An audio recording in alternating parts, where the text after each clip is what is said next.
వల్ల నేను అనుభవిస్తున్నాను, ఇది నాకు ఒక లేచిన శిక్ష కాదు, నేను చేసిన పనిగా నాకు వచ్చింది అని చెప్పి గొప్ప మనసుతో మాట్లాడేసరికి అక్కడ ఉన్న భక్తులందరూ చూసి ఇదే మీరు ఎలా మాట్లాడాడు, ఎంత గొప్ప శిక్ష పెద్ద శిక్ష వేస్తే అని చెప్పి అనేసరికి ఆయన మాటలు జరిగిన మాటలను రాజు చెప్పారు.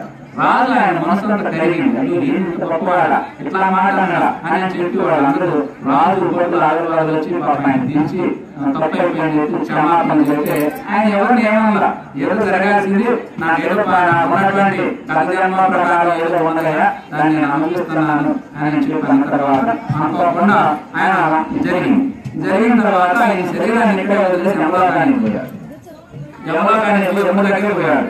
యమున దగ్గర పోయిన తర్వాత అక్కడ యమధర్మరాజు సింహాసనం మీద రెడీ కూర్చొని మహారాజా నాకు ఇట్లాంటి శిక్ష వేశారు, కారణం ఏంటి, ఎందుకు వేశారు, దీన్ని నాకు ఇలా అయ్యడానికి కారణం ఏంటి, వెంటనే నా సన్నిధిలో చూసి చెప్పండి అనగానే యమధర్మరాజు పక్కన చిత్రగుప్తున్నట్టుగా నాయన ఏదో చూడాలి సంతరించాలంటే మరి ఆయన వచ్చిండు, ఆయన ఏదో ఆ కేసు ఒకసారి పై బయటికి తీస్తే ఆయనకి అప్పుడు ఏమన్నది, ఆయన తెలిసి కలిగిన 6 సంవత్సరాల వయసులో ఆయన చిన్నతనంలో ఒక తూనీని పట్టుకొని దాని మూత్రంలో సన్నది ఉంటాయి కదా మనం తుమ్మం రకానికి అది తీసుకొని దాంట్లో పొడిసి ఆనందపడలేదు, కానీ అది వెలుగులో పట్టుకుంటుంది.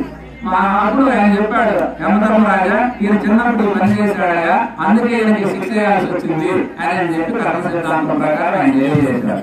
అప్పుడు ఈయన ఏమన్నాడంటే, అయ్యా నువ్వు మరి తప్పు చేసావు, దీనికి శిక్ష చేసావంటే నేను తెలిసి 6 సంవత్సరాల వయసులో చిన్న వయసులో నేను చేసిన తప్పు నాకు పెద్ద శిక్ష యాత్రా, పైగా అప్పుడు ఇప్పుడు శాస్త్రం చెప్పేది ఏంటంటే 12 సంవత్సరాల వయసు వచ్చేంత వరకు పిల్లలు ఏ తప్పు చేసినా దానికి తల్లిదండ్రులు సంపూర్ణ బాధ్యత, పిల్లలకు ఎలాంటి దోషం లేదు అని చెప్పి మన శాస్త్రం తెలియజేస్తుంది.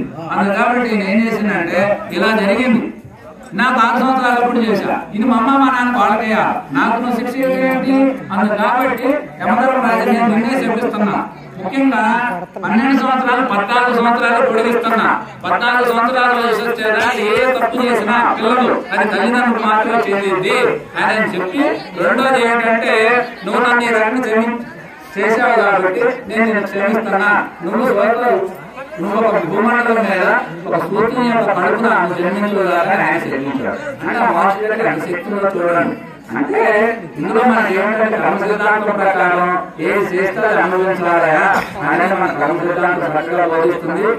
కాబట్టి ఇవన్నీ కూడా మరి చేసుకోవాలంటే మనిషి అనేది ఒకటి జీవిత సాఫల్యం బాగుండాలి, తల్లిదండ్రులు కుటుంబ వ్యవస్థ బాగుండాలి, కుటుంబం సరిగ్గా లేదనుకోండి పిల్లలు బాగోరు, ఎలా ఉంటారు, అందుకనే తల్లిదండ్రులు బట్టి పిల్లలు నడుస్తారని చెప్పి మన శాస్త్రాలన్నీ బోధిస్తా ఉన్నాయి, మార్పులంతా బోధిస్తా ఉన్నారు. తల్లిదండ్రుల వ్యవస్థ బాగుంటేనే పిల్లలు కూడా బాగుండేది, సమాజం బాగుంటేనే అందరం బాగుండేది. ఒక బ్రాండ్ షాప్ పెట్టి అదంతా అవుతుందనుకోండి, ఆ తెలియకుండానే అలవాటు అయ్యాడనుకోండి, కుటుంబ వ్యవస్థ మనం చూస్తున్నాం, ఎంత చిన్న వయసులో ఏమేమి జరుగుతున్నాయో అవన్నీ అంత ఎక్కువగా చెప్పేవి కాదు. ఇవన్నీ కారణం ఏమిటంటే సమాజం అనేది బాగలేదు, సమాజం పట్ల మనకి బాధ్యత లేకపోతే ఇబ్బంది అయింది. అందుకని సమాజం బాగుండాలంటే మనం అందరూ కూడా కాకపోతే భక్తి మార్గం అలవాటు చేసుకోవాలి, జ్ఞాన మార్గంలో ప్రయాణం చేయాలి, ఐక్యతతో కూడుకున్నటువంటి విధానం సమకూర్చుకోవాలి, మరి భజన కార్యక్రమాలు అన్నింటిలో పాల్గొనాలి.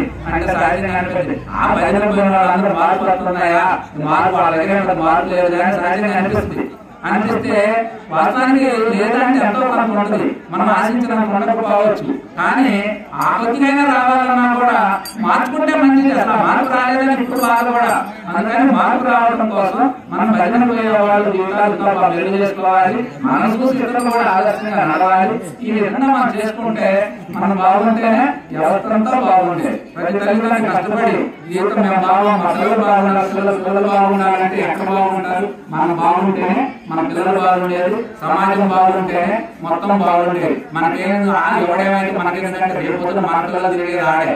అందుకని ఇవన్నీ ఉండటం కోసమే మనం అనేక రకమైనటువంటి కార్యక్రమాలు ఇవన్నీ ఏర్పాటు చేసుకుంటున్నాం. పేరేట మాస్ చక్కగా మన యొక్క కార్యక్రమాన్ని బ్రహ్మాండంగా నిర్వర్తించమని నాకు చెప్పింది ఏంటంటే ఈ కార్యక్రమాన్ని ఇట్లా కొనసాగించాలి. అంటే నేను ఏంటంటే మా ఖర్చుతో కూడుకున్న పని కాబట్టి దీన్ని వీలున్నంత వరకు తగ్గించుకొని భజన కార్యక్రమంలో భాగంగా ఇంక్లూడ్ చేసి దాన్ని దైవ కార్యక్రమంగా మార్చాలి.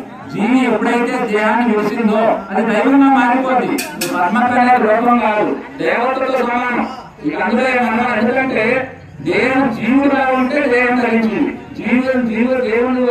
వచ్చిందంటే అది దైవంగా మారుతుంది. అందుకని ఆ దైవ కార్యక్రమానికి మరి కనీసం 4 ఆరాధనగా ఎంత ఖర్చులు కుటుంబం అంతమంది సమకూర్చుకుంటా ఉన్నారు. అదంతా కూడా చేసుకున్న అదృష్టం పుణ్యఫలం చక్కగా మరి ఆయన ఆ రకంగా చేసుకుని మనందరికీ మంచి కార్యక్రమం ఏదో దాన్ని ఆధారం చేసుకోవాలని ఎప్పుడు సమాజంతో ఇంక్లూడ్ మంచి కార్యక్రమాలు మంచిగా చేసుకోవడం మంచిది.